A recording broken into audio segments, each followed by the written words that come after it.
Hello, I'm Andrea Beasley Brown, also known as the Midnight Movie Mamacita, and I'm a film programmer in Phoenix at Madcap Theatres.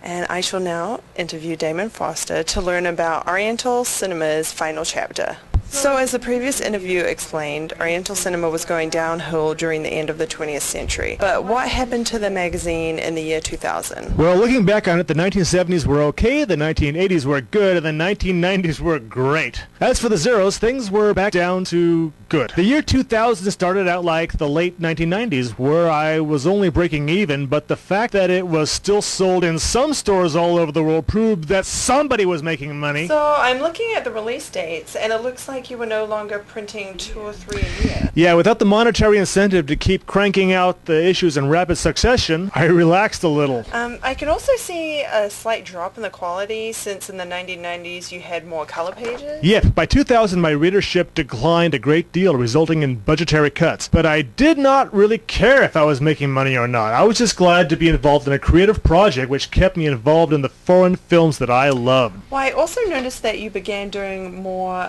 convention reviews. Yes, G-Con started in the 1990s, but I didn't know about that event until after it happened. I did, however, go to and review the Asian Fantasy Film Expo in 2001. That was the only time I ever went to New Jersey and got to meet friends like Jim Cirinella, Kevin Frederick, Paul Haberman, and others. I remember flying back to the West Coast, leaving Newark Airport, bound for Northern California's Bay Area. Well, a few weeks later, there was a much more notorious flight or two that followed the exact same path. Oh, 9/11? Yeah, looking back on it, it's strange to think that shortly afterwards, those Al-Qaeda terrorists probably walked through the exact same metal detectors that I did. I could have been on one of those very same flights that crashed into the Twin Towers or the Pentagon. So, how did this realization affect you personally? All of a sudden, reality was scarier than anything the movie makers could dream up. Giant monsters and karate chops seemed so trivial to me, and I began watching newscasts, interviews, exposés, and documentaries on negative social issues like terrorism, religious extremists, war atrocities, neo-Nazis, serial killers, pedophiles, overpopulation, environmental decay, and global warming, and the other horrors of the real world. So, was this awakening the real element that killed Oriental cinema? Pretty much. Childish movies about giant turtles just did not interest me as much as they used to. I did still release an issue of OC once a year, but it was a half-assed thing. It was always on a back burner and seemed like more of a chore than a hobby. I was just going through the motions because the passion was gone. Rather than watch kung fu movies, I traveled the world, took up scuba diving, swam with sharks, and did environmental volunteering for endangered species.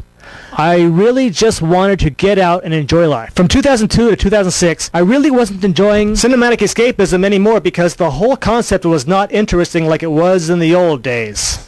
So, did you officially quit Oriental cinema in 2007? The magazine was never deliberately dropped. It just fizzled out. When I made the Inframan issue in 2006, I wasn't necessarily aware that this would be the last issue. Draculina Publishing was dead and buried by then, so I had to find a new layout guy. Louis Ambrose turned out to be the new layout guy, and we completed all the master pages for OC, the Yan Wo Ping issue. But I did not want to spend $1,000 of my own money to print it, and so it never saw the light of day. So how did this here OC, the webcast, come about?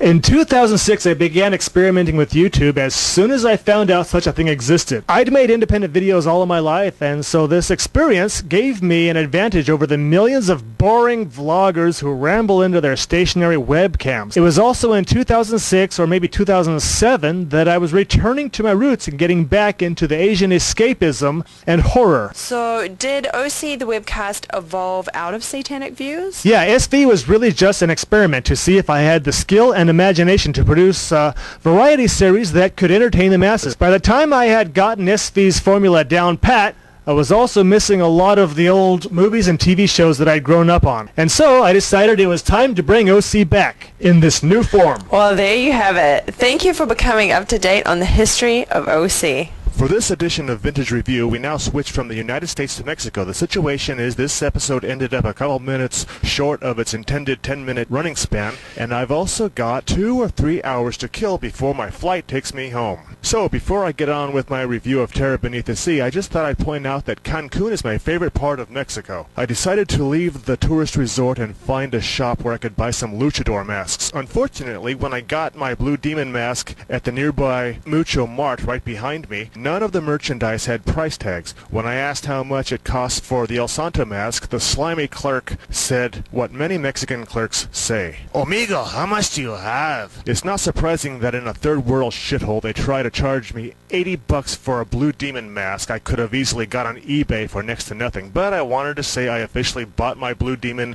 in Mexico and managed to haggle, wheel and deal, and talk that rip-off artist down to $20. Otherwise, Cancun has been a lot of fun, and although it was amusing to play with the octopus, I still do not recommend the snorkeling here because the laws are too strict. Instead, thrill seekers with no fear of heights should check out the zip lines in the rainforest. Now that I've killed some time, let's recap with the actual vintage review itself. Here we are in Cancun, and for this edition of Oriental Cinema, the Webcast, I shall review the classic movie Terror Beneath the Sea. Whether you know it as Kaite Daisenso, Water Cyborg, or the Street Fighter versus the Creature from the Black Lagoon, this Japanese movie from 1966 is still a masterpiece in my opinion.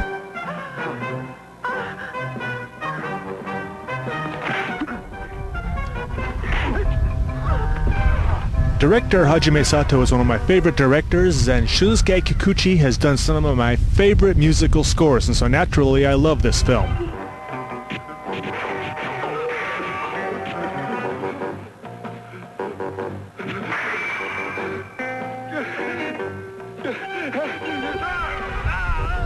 The movie stars Sonny-Chiba, Peggy Neal, Franz Gruber, and Steve Queens. This is 3,000 feet under the surface of the ocean. A world that will be united under one totalitarian government. Oh, dear God! You. It's entertaining enough to almost rate 5 stars, but there are a few slow scenes, and Peggy Neal's overacting is almost as bad as her dubbed voice. Writers Masami Fukushima and Koichi Otsu won't get any awards for originality because the script reminded me of Jules Verne's old Captain Nemo stories, Frankenstein, and maybe even the horror of Party Beach. What you see here is a water cyborg.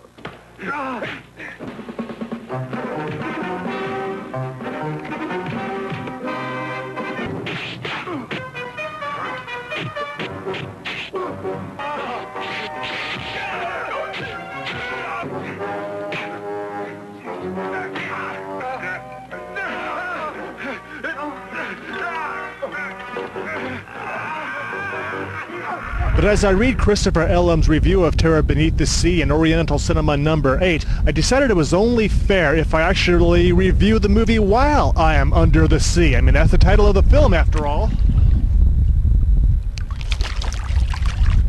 1966.